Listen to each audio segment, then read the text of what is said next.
policing on attitude and public safety in Barangay Bisayan Village, Tagum City. Our topic focuses on the relationship of law enforcers and the civilians, how the enforcers should act, provide the service effectively and efficiently.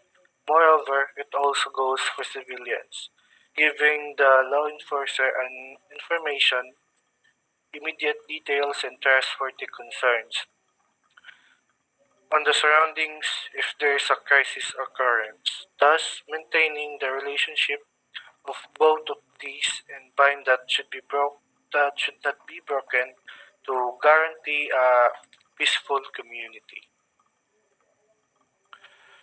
Low legitimacy and lack of trust limit state capacity in providing goods and services. This problem is particularly pertinent to policing, where officers need information about what is happening in the community, provide the service effectively and efficiently. Citizens give the police information about which problems are most pressing, the location of crime hotspots, concerns about suspicious people or activities, and reports of crimes that have occurred. The police use this information to allocate their limited resources to prevent crime and ensure public safety. By Wilson and Filbert, 2018. Despite decades of declining crime rate, long-standing tensions between police and the public continue to frustrate the formation of cooperative relationships necessary for the function of the police and provision of public safety.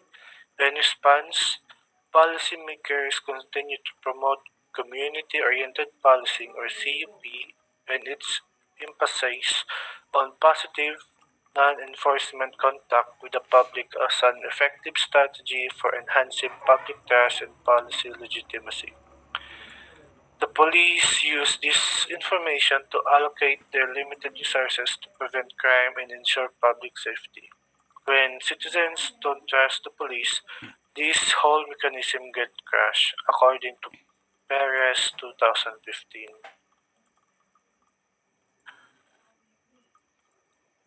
By doing so, policemen will be able to assist individuals as collective self-protection, intervene at earlier stage to prevent problems from arising, develop heightened appreciation of community concerns, explain police services more accurately, and solicit information that leads to arrest and prosecution.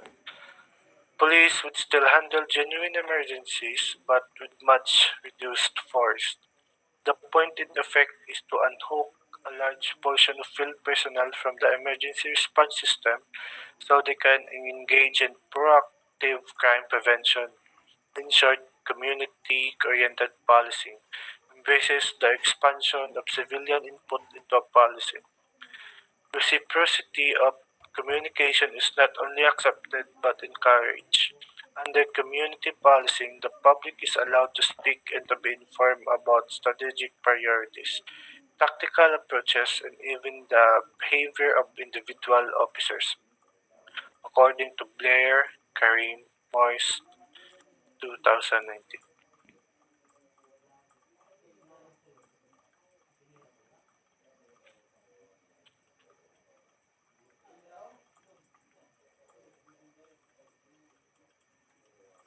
This theory is anchored by the pro- proposition of him, him,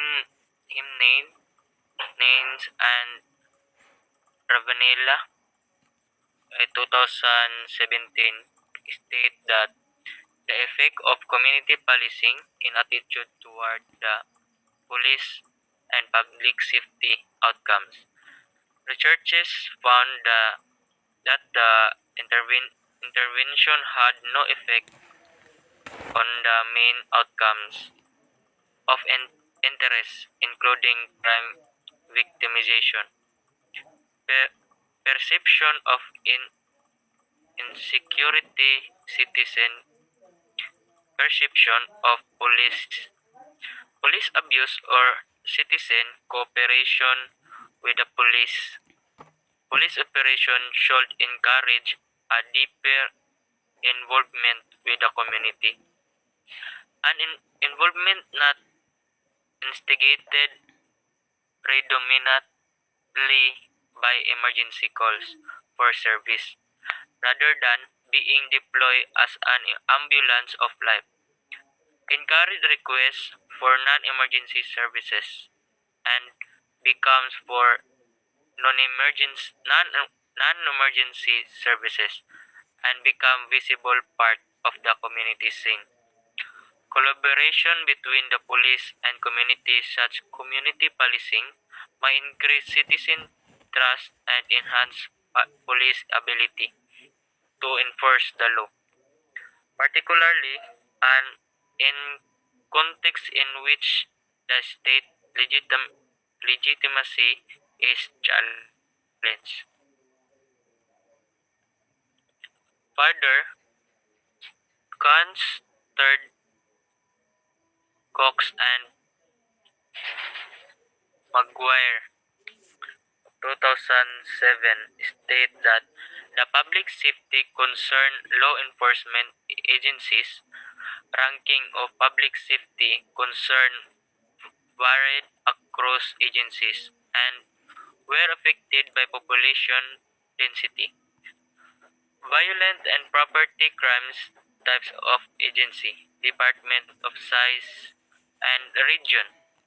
Findings suggest that the context in which police organizations are located plays a role in shaping public safety concerns, which is not important step in broadening our knowledge about the crime rates, security, and trust the policeman.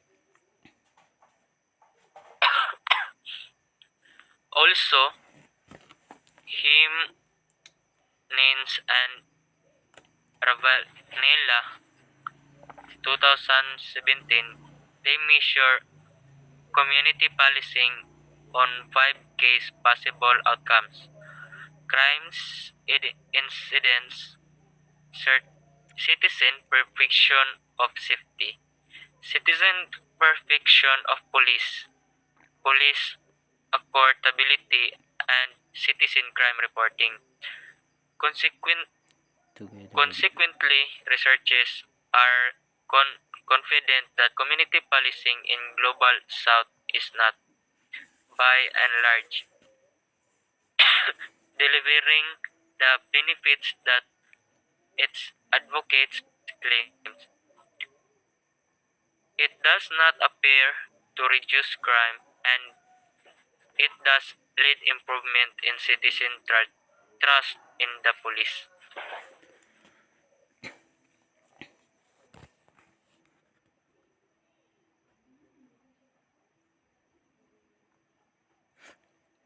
So the research objective of our study is to determine the relationship between impact of community policing and attitude and public safety in Barangay Bisayan Village in Tagum City.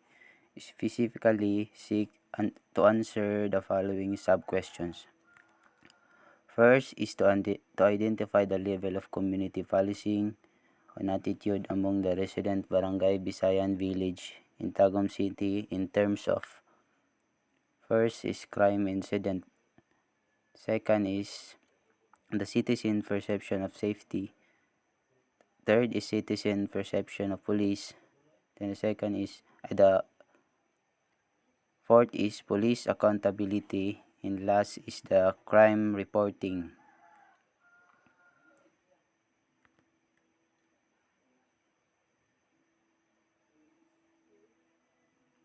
Then second objective is to determine the level of public safety among the resident of Barangay Visayan Village in Tagum City in terms of crime rate, security, trust in the policeman. And the third objective is to determine the relationship between policing and attitude in public safety among the relationship of Barangay Visayan Village in Tagum City. The hypothesis will be tested at a 0-point level of significance, there is no significance relation between community policing on attitude and public safety among the residents of Barangay Bisayan Village in Tagum City.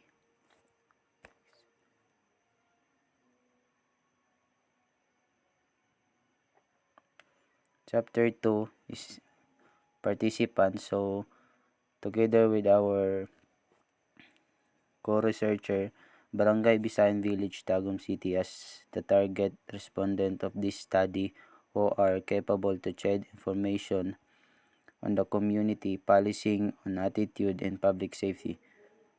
They will choose in as our respondent to measure policing on attitude and public safety among the resident of Barangay Bisayan Village, Tagum City.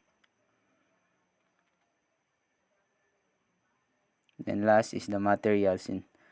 So in this study, we are going to modify a questionnaire and will be posted in Google Form to gather respondents and also to gather data related to the topic.